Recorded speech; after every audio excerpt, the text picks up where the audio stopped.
All right, so we generally watch just random ass TV shows from all around, but we do tend toward Canadian stuff because we are Canadian.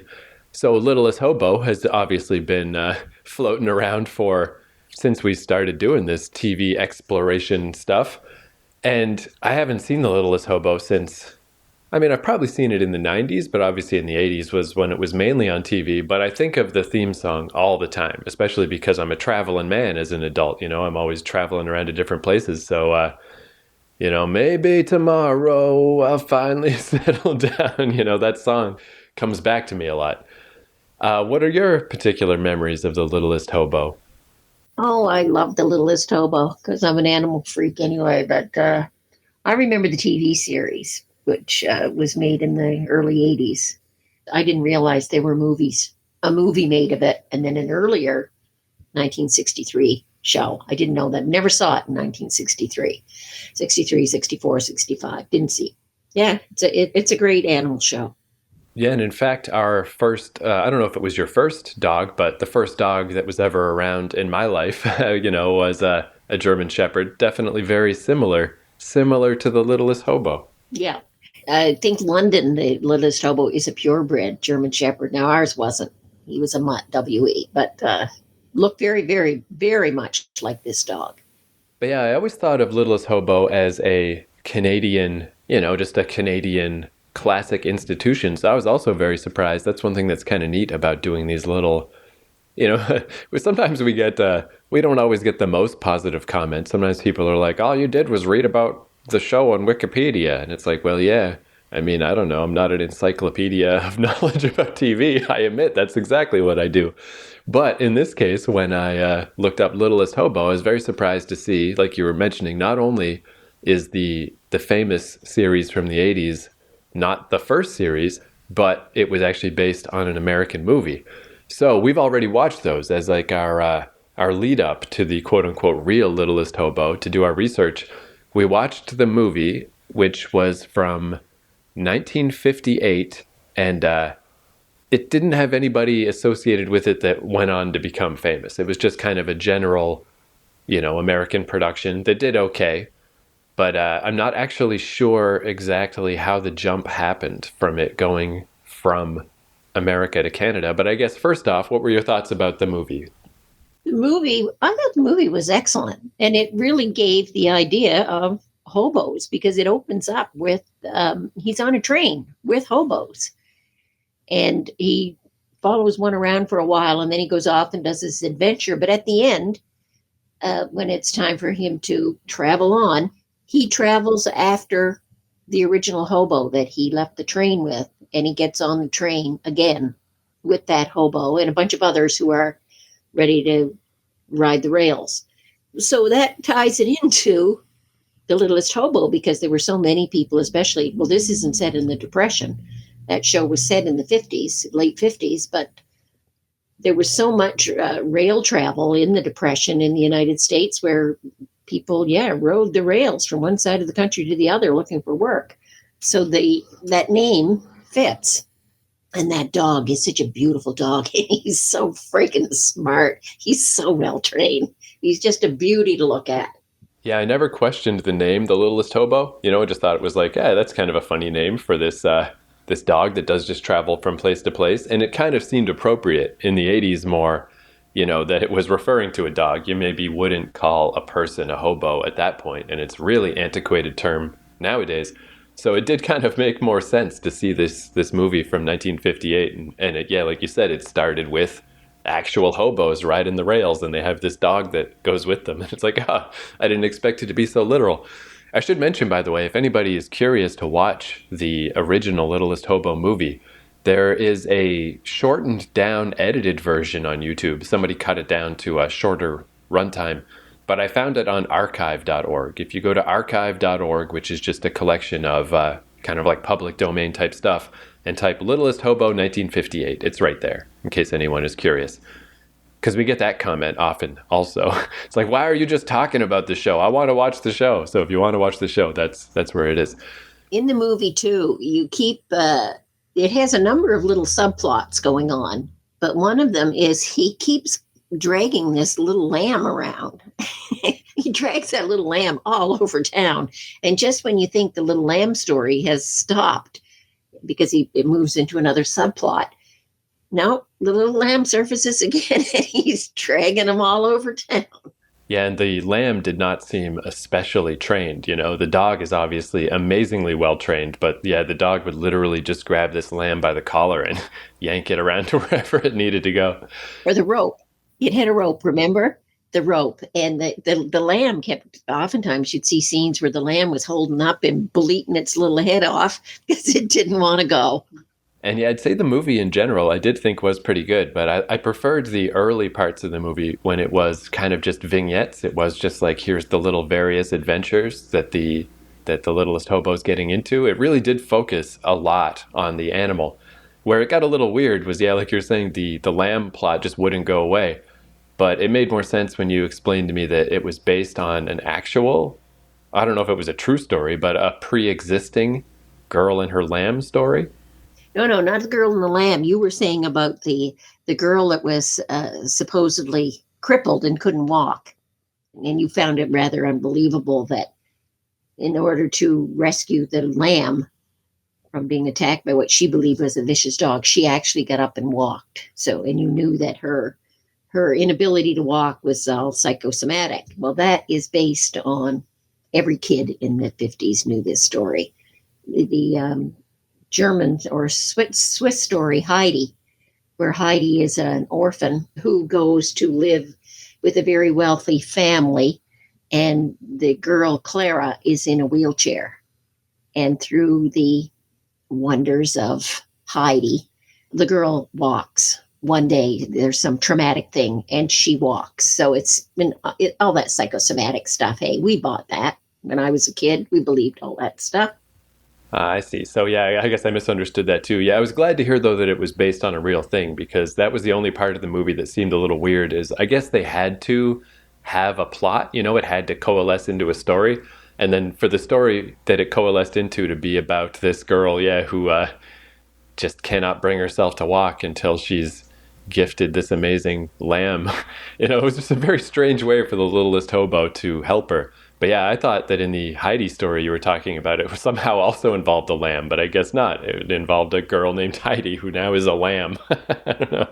Weird though, weird at best. But overall, the movie was still really good. Like even if you just watch it, just to see a dog perform all this stuff, like it was.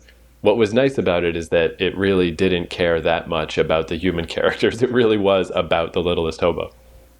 But then we moved on to, yeah, this other series that also I had not known about, because obviously it was the color version that came out. This happens a lot, I guess. Even shows we watch that start in black and white and become color, like Beverly Hillbillies.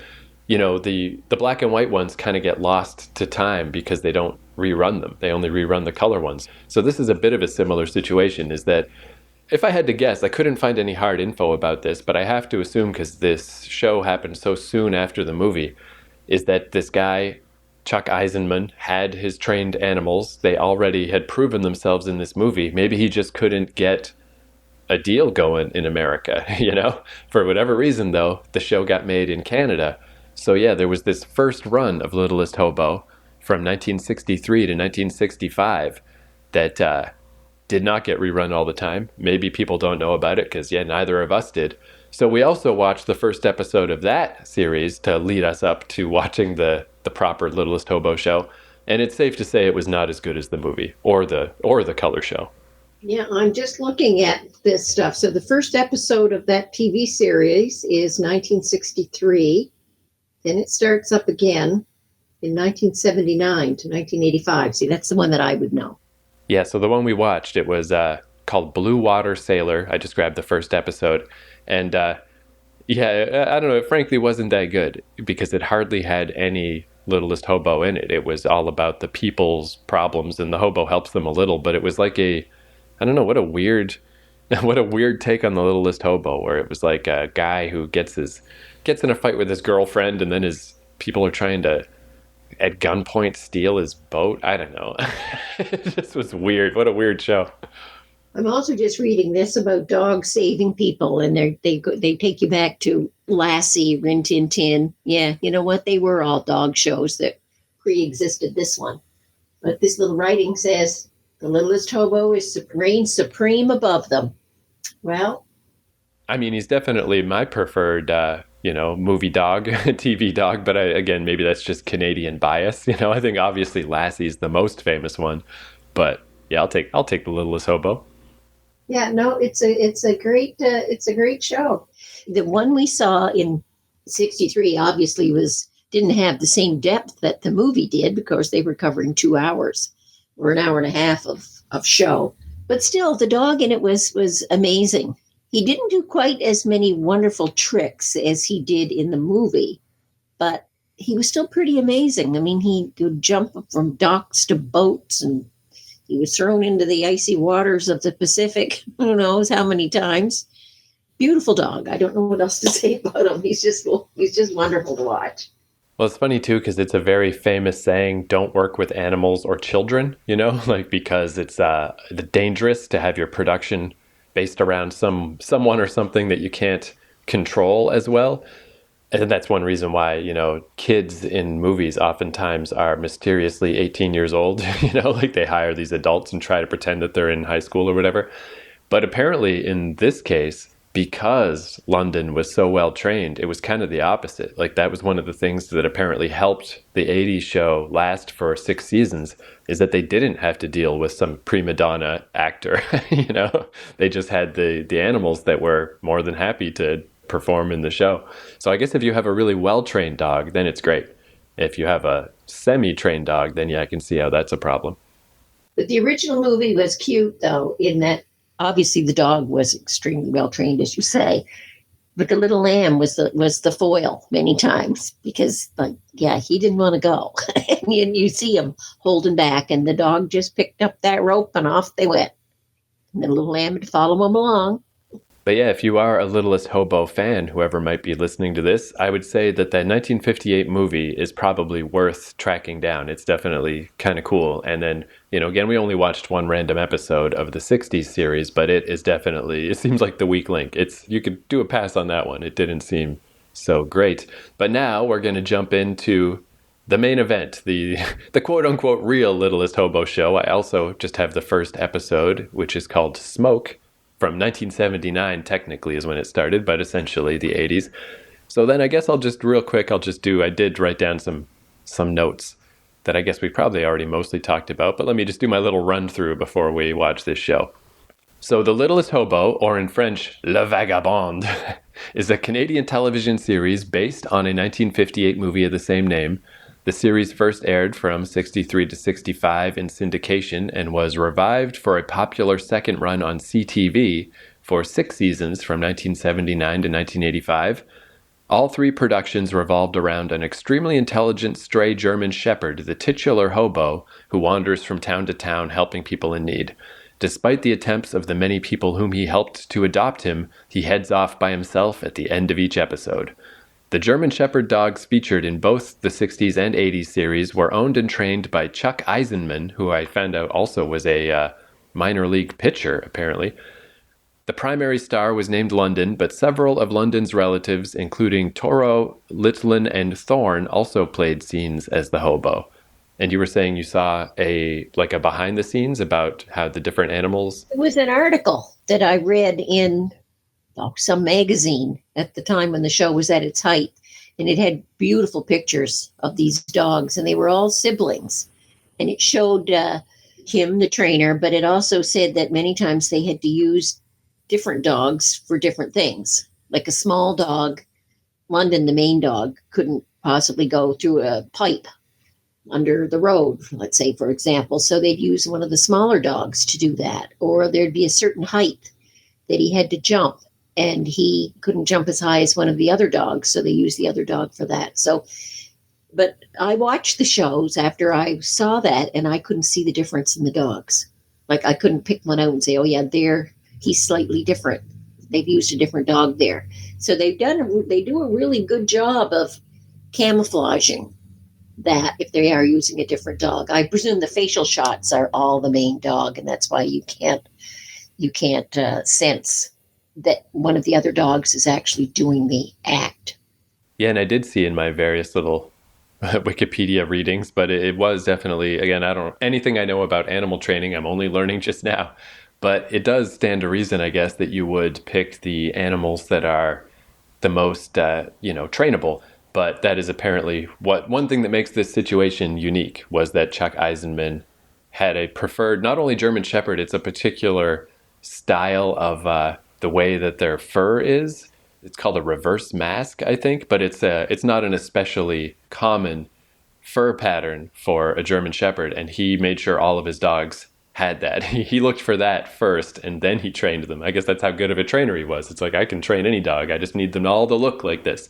So yeah, it was an unusual situation to have a series of dogs that all looked roughly the same. Pretty neat. And I guess neat too, also just in it's like the good version of the past where it's really creepy sometimes how they used real animals in like old westerns, and they would like if a horse is like getting shot in a scene, they would trip the horse, and just do these like bad, horrible things. Where this is like the nice version of that. It's like you still get a real animal where nowadays, who knows, it'd probably be a computer generated dog, but it's not like the dog's being mistreated. The dog's just having a fun day doing his stuff that he likes to do.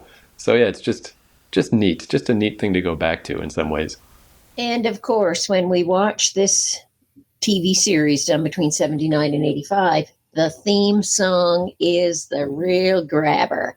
The original theme songs that we saw in the earlier shows, they were okay, but they didn't grab you. This one is a real grabber, and it stays right where it's a real earwig. It'll stay right with you. Yeah, that really is funny that, yeah, when we watched the movie, we were listening to the song and we're like, is this it? It's like, is this just a different rendition? Like, it's similar. It's about traveling on, but it's nope, not quite right. And then the 60s show, we're like, oh, nope, that song's not it either. But it really is like if you had to pick, especially Canadian theme songs, I think this is easily number one. Like, yeah, just the fact that it just be taking a shower 20 years later and maybe tomorrow, like I'm going to remember that song the day I freaking die. So, yeah, even that'll just be exciting to hear the theme song again. Okay, so let's check it out. There's a voice that keeps on calling me down the road, that's where I'll always be. Every stop I make a new friend. Can't stay for long, just turn around and I'm gone again. Maybe tomorrow I'll wanna settle down. Until tomorrow I'll just keep moving on. So if you wanna join me for a while, just grab your hat, we'll travel like that's hobo style. Maybe tomorrow I'll wanna settle down. Until tomorrow I'll just keep moving on.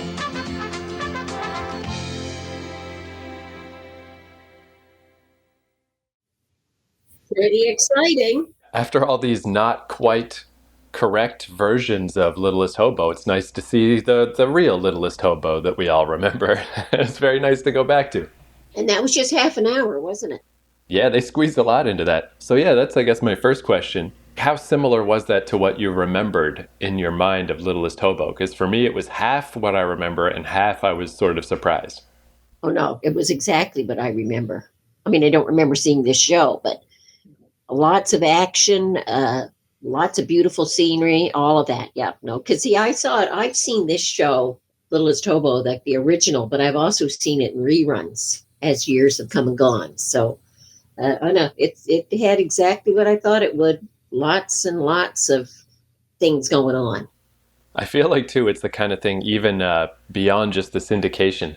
It's like if you have an old VHS tape, you know how, like, if you were taping something and then that part ends and then it'll be a little bit fuzzy and whatever used to be on the tape will then pop up. And I feel like in Canada, every time that happened, it was always like Littlest Hobo. That's my idea of Littlest Hobo, is like it's just always there. But yeah, I guess when it first started, I was like, oh yeah, there we go. That's the Littlest Hobo I remember. Where in this particular episode, it was probably in the West Coast somewhere, a fairly rural community that's up against the mountains and up against nature. So there's a fire and there's animals being driven into the town. So it was a lot more animal centric than the other versions of Littlest Hobo, like animals in general, not just the Littlest Hobo. I guess then what I didn't expect is I thought it was going to sort of stay at that level of just this animal ranger and the Littlest Hobo is helping him, rescue animals from the forest fire. And the locals are like, he's the quote unquote bad guy because he's putting out traps and poison to stop the animals. But it's also kind of understandable because when you live that close to animals, like that was a big problem when I lived in BC, is like you don't want a bear to wander into your backyard and kill you. So even the bad guy was kind of understandable. What I didn't expect is that second half of the episode where it kind of kicked into overdrive of that this guy's got this poison that he puts out for the animals, and they just leave the tray of poisoned meat and the guy and this local townie guy just leave his son next to it. Do we'll just leave these two combustible elements together. And then I thought the kid was just going to eat a little nibble of it, but he ate the whole dang plate. I don't know how that kid's not dead. No, he didn't eat the whole plate. They were still on the ground when the dog went and picked up the dish. There was still dog food on the ground. Oh, okay. I thought that was excessive. That would be a little much. But yeah, that's what I didn't remember. I didn't remember how heightened it could get, I guess, because then, they have to bring in a doctor to this rural community to try to save this poisoned kid. But the doctor can't get back into town, so they have to go fly out to get him. But then they can't land the plane because the weather's too bad. But luckily, luckily, the park ranger brought the Littlest Hobo with him, which seemed funny at first. Like, why would you bring the dog? But it's a good thing he did, because then they got to put the antidote in the dog's mouth and put a parachute on the dog and parachute the dog in. Which I guess, that kind of makes sense. It's like those, those dogs you would always see. I don't know if it's a real life thing. I always think of it from cartoons. But like those dogs in like the Alps that have, have a little jug around their neck. Oh, the St. Bernards who have the little keg of whiskey under their throat. So yeah, basically I just didn't expect it to get that action packed. It really, I just thought it was going to be kind of more low key, general, park ranger versus exterminator. But yeah, it really jumped up to poisoned kid super rescue. Well, and it wasn't just a small fire that they had at the beginning. It was a major forest fire that those guys were fighting because they had the big ditches dug.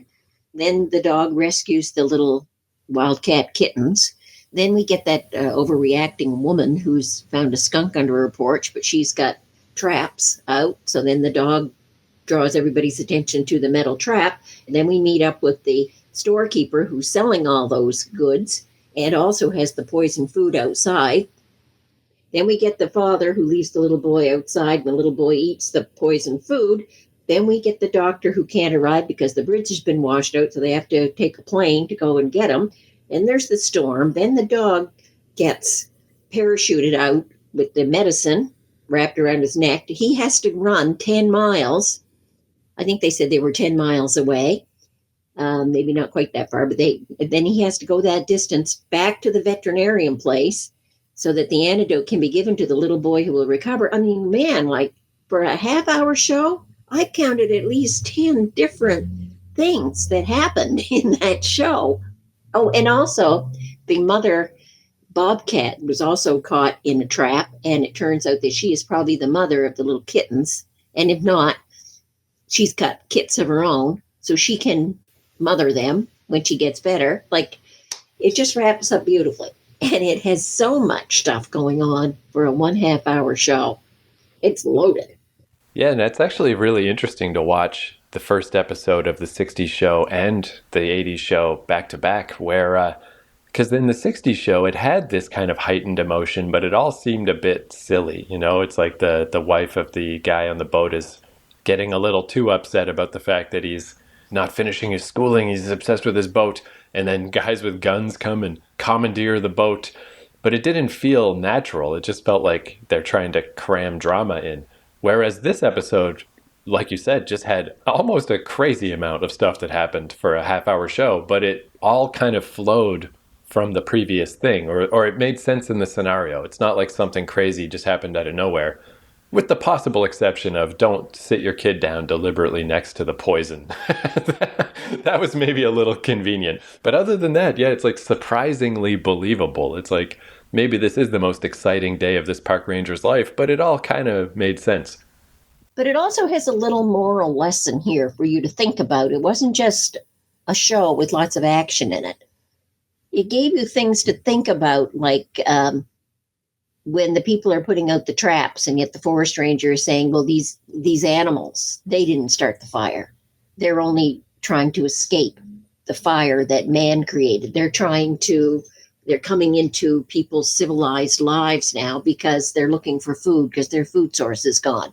So it's got all these kind of underlying messages for you to take away and think about. Like, yeah, what do you do in a situation like that where all of a sudden you have wildlife coming into your locale?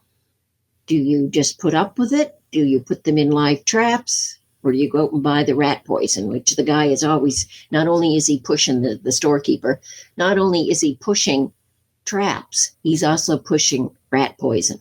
And obviously he's put rat poison in that food that he has just left on a bunch of sacks out on his step, for God's sake. I did like, though, how also they didn't like go too far out of their way to demonize that the guy selling the traps and the poison, because he was like the bad guy of the episode, but he wasn't like Cyril Sneer or something. He wasn't, but he wasn't just like an arch villain where, that not only is it an unfortunate necessity that, you do need to take, you do need to keep animals away from civilization. It's just the unfortunate reality. Just hopefully you can find better ways.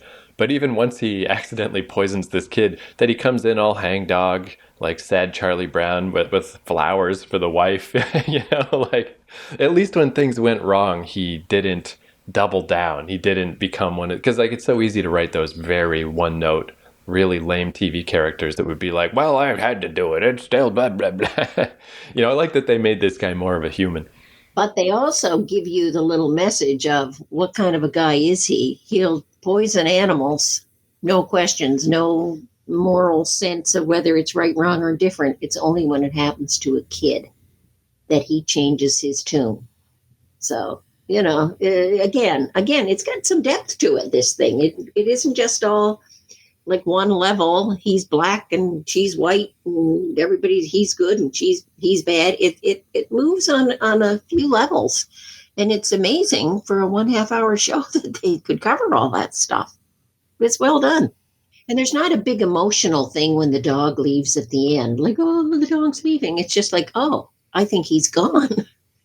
And sure enough, he's on the road. Yeah, that's one thing that you noticed right out of the gate, since this is the first episode, but they don't treat it like the first episode. The park ranger even says like, oh, I didn't expect to see you again. So you can tell that I think they knew that this show hopefully would be in reruns for years, so they didn't want the first episode to stand out. This could just fit in wherever. But it's interesting even that it is an anthology show like this, that he does move on, because I feel like this could be a show, like it felt well developed enough to be its own show. Like it could be a show about this park ranger and his dog, like if every episode was about this scenario in this little town, I could see that being a show. Why not? But yeah, no, it moves on to a whole different thing, which is just interesting and impressive in its own way too. And of course, the dog, again, beautifully trained. I mean, when they put that dog in a parachute, and that might be a fake dog that's floating down there, but it isn't a fake dog when it hits the ground. That's the real dog. And he just gets up and he undoes his little clasps there and leaves the parachute behind, and off he goes. Yeah, that's one thing I don't know how easy it would be to track down, but I would be really interested in is this Chuck Eisenman guy. He wrote several books about training dogs, and apparently one of them is written from his estimation of the dog's perspective and like what it is like for a dog to be trained. Because, I always figure like even just when I was dog sitting for my friend a couple of weeks ago, you can really tell how house animals like, or dogs at least, maybe not cats, dogs like a routine. They like, here's the morning walk, middle afternoon walk, evening walk, here's the different times. So I feel like a dog probably kind of likes this life of being trained. It's probably kind of fun. But yeah, that sounds like a very interesting book. I don't know where I'd be able to find that, but I would like to hear this guy's take on, what he thinks is going on from the dog perspective. That sounds cool. I give it thumbs up. I've seen many of these Littlest Hobo shows, and there's not one that I could say, oh, I didn't really think that was all that hot. I liked them all. And this one, definitely good show. Well done. Yeah, if anything, I mean, this is again a Canadian classic, but it maybe even was like a little better than I remembered it being. Like I'm a little surprised how high quality this show is actually. And I also realized after all these years, I had the song in my head, but I hadn't actually seen the show. I had one of the lyrics wrong. It's not maybe tomorrow I'll finally settle down. It's maybe tomorrow I'll want to settle down. It's just a tiny little thing, but as soon as I heard it, I was like, oh my God, I've been singing that wrong for 20 years. But now I know.